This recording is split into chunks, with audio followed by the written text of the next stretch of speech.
we want to keep you updated on the crisis in Sudan. There was essentially a revolution 2 months ago. Sudanese people coming out in droves demanding President Omar al-Bashir step down after a very repressive 30-year rule. The military responded and they ousted him and put him in jail. Now, a reminder, al-Bashir was in power during the genocide in Darfur and continued to rule after hundreds of thousands of people were slaughtered. So he's gone, and now the people want an election and a transition to civilian rule. They want democracy, except now the military has taken control and they're acting like the dictator the people just overthrew, and the military won't relinquish their power. So more protests came, civil disobedience, bringing all businesses across the country to a halt. And the military response, more violence, a massacre of over 100 people who died. And according to local doctors, close to 100 women were raped. So I want to bring in Cameron Hume. He's a former ambassador to Algeria, South Africa, and Indonesia,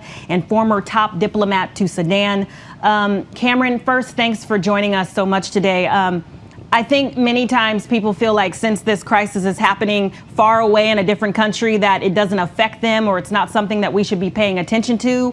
But in your opinion, what should people know and stay focused on?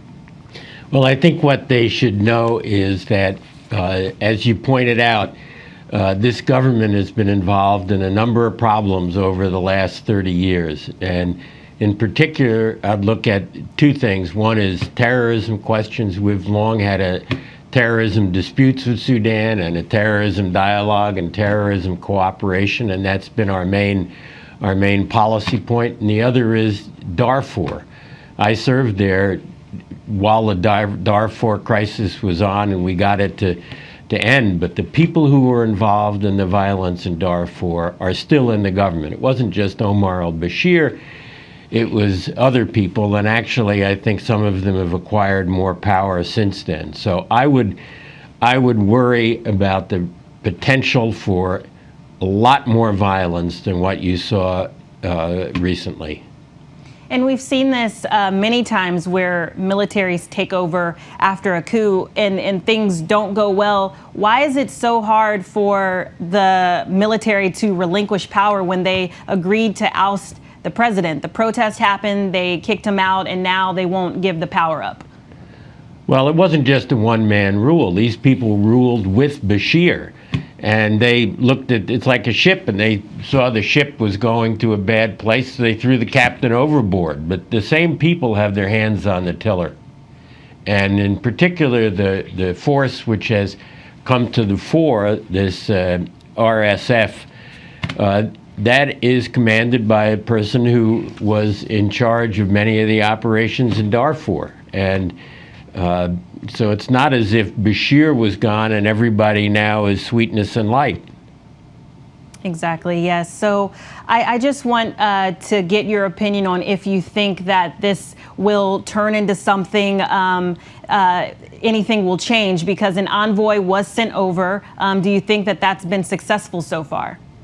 Yeah, I think it's a good step that we've re-engaged after not paying enough attention. That's good.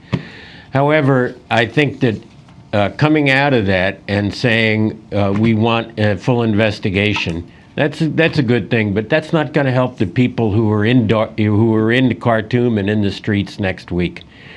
The government there is heavily supported by Saudi Arabia, United Arab Emirates, and also to some extent Egypt. These are countries we have close relations with, and there is no convincing evidence that we have opened a senior level dialogue that would really get the attention of the rulers in Saudi Arabia and UAE, who support this, not only the government, but they support this rapid support force by hiring them to fight in Yemen. So there's a big international connection there, and while the visit of the Assistant Secretary to Khartoum was a good step forward, I think we have to take steps with the people who are actually supporting the government.